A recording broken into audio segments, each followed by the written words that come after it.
Hey, almost missed you. I'm here in the Japanese garden in Portland, and I'm about to photograph this tree.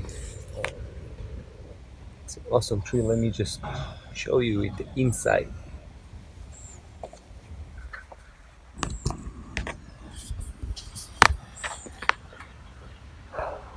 This is where the magic happens. You see, in different seasons, it's going to give you different colors, and in different time of days, it's going to give you different colors. So every time you come here, it might look different. I don't have a green color like this yet, but I'll have one today. Let me show you how I do this.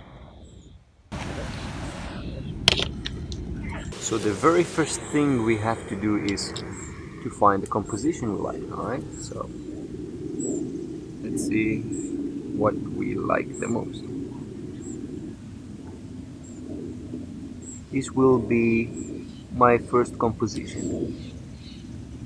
So after I composed my shot, I'm going to focus on the part I want most focused on the tree, and then I'm going to set it to manual focus just in case.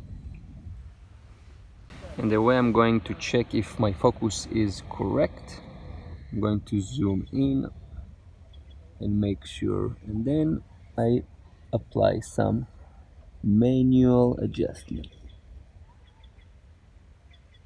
That's about it.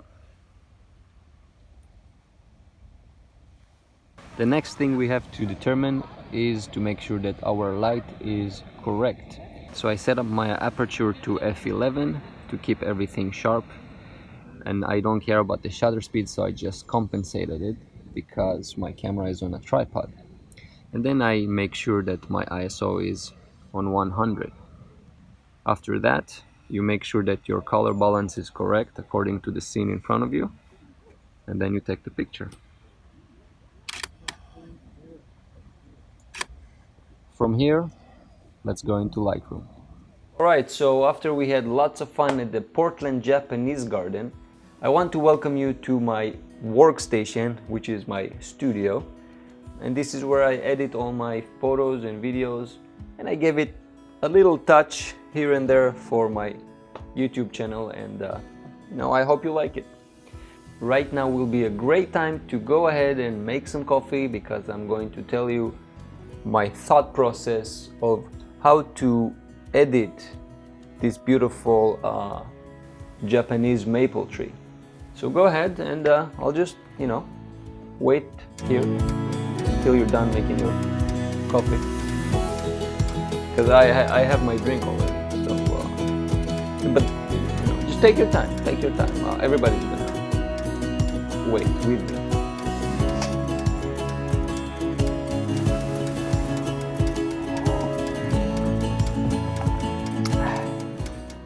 So you're not gonna make coffee. Alright, so let's start then. Usually before I start editing an image, I stop for a moment to look at it and think what I want my end results to be. Do I want it in black and white? Do I want it to show exactly how it looked where I was at that moment? Or do I want to express how I felt rather than just showing you the location? These are some decisions that I, as an artist, have to make and will determine my style eventually, even though I'm not sure I have a style yet.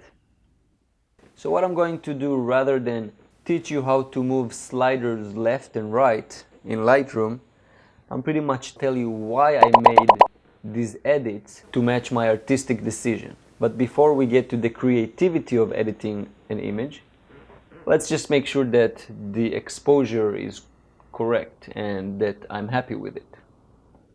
So the first thing I'm going to look at are the whites and blacks sliders.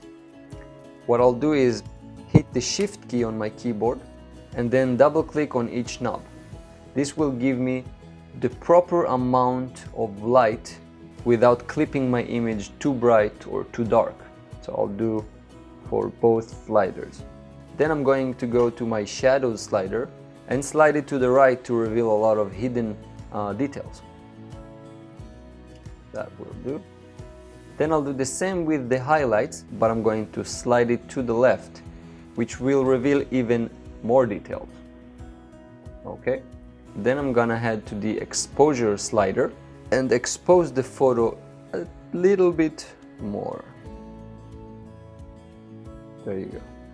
Now after I've done these light corrections, I'm gonna go to the lens corrections tab and go to profiles and just remove the chromatic aberrations. So just in case you don't know, chromatic aberrations usually show up as purple, green and blue lines at the edge that separates between darks and lights. Okay, so we don't want that in our picture. I'm not going to bother touching the lens correction because I don't mind the warping that the lens gives me, because it's not noticeable. If I don't click it, you'll have no idea if it should look different. If it was an architectural picture, then I'll check it to make sure that all my lines are straight and correct.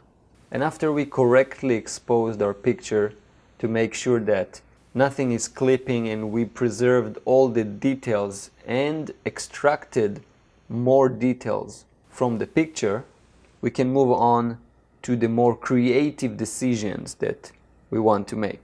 So let me tell you how I felt that day when I was taking photos of the Japanese maple tree. You saw the video, but maybe it did not express how I felt and what was the mood around me. So the day wasn't too hot and it wasn't too cold, but it was a little bit wet, and obviously I was sitting on the ground getting dirty, and it was a little bit lonely, even though I had a lot of fun taking all these different photos. I did have a positive vibe because, well, other than the fact that I'm in Portland taking photos instead of working and doing things that I don't like, I was also expecting a good friend to show up.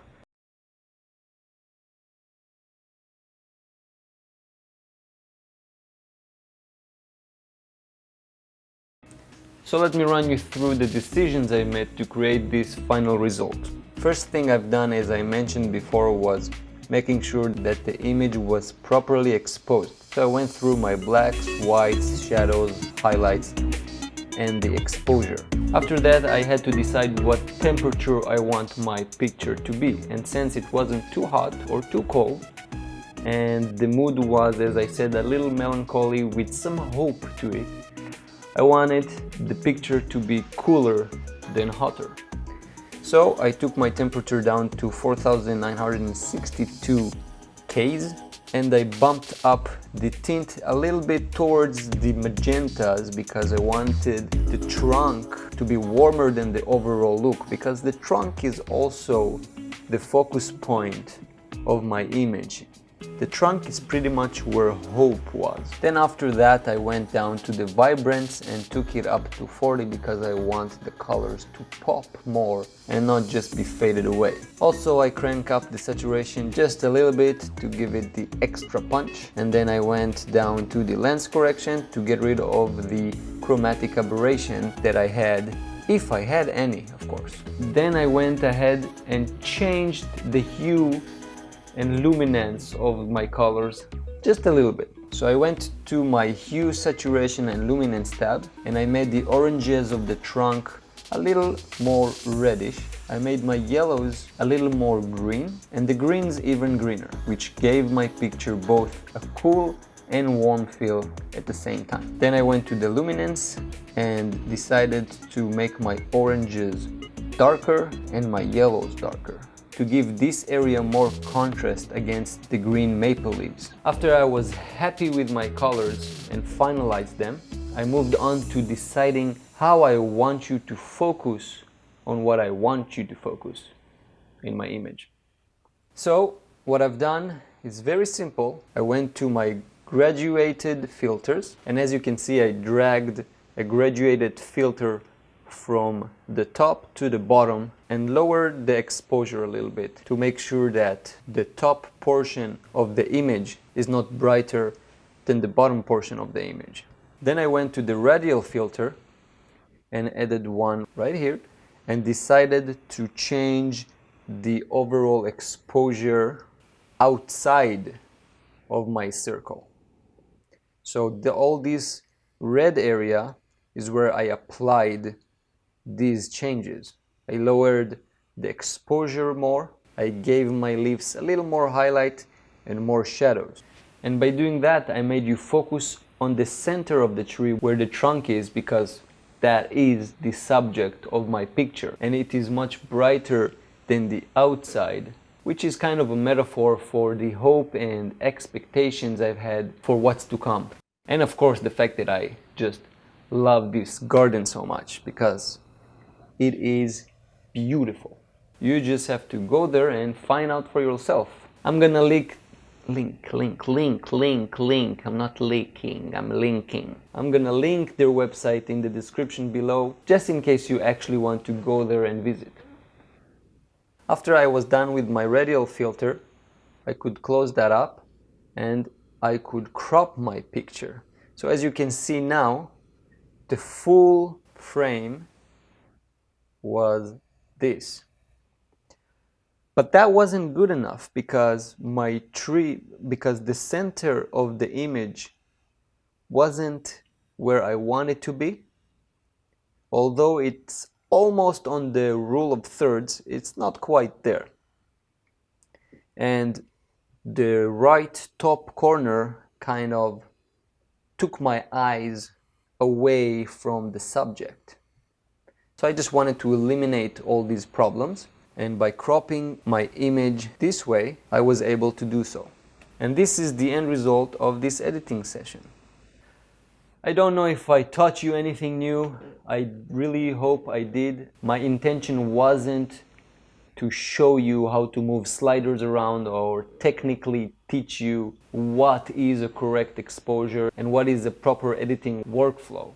I was trying to really teach you how to think about editing your photos, to make you think what you want your viewers to experience rather than showing them a certain location that they can just Google and find it online everywhere. By thinking about how you want your end results to be and what you want the viewer to focus on, you actually make it easier for yourself with the editing. Does this make sense?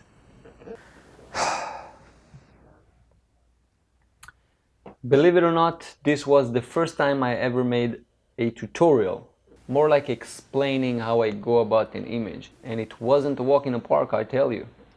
I recorded this so many times, but I finally got it. So I hope you liked it, and if you did like it, make sure to subscribe. You see this blurry subscribe sign over here that changes colors? Don't click that, because you can't. Make sure to subscribe by clicking this, I think it's somewhere over there. Click that, and there's also a bell over there somewhere that notifies you whenever I upload a new video. So if you liked it, make sure to subscribe and leave me some comments.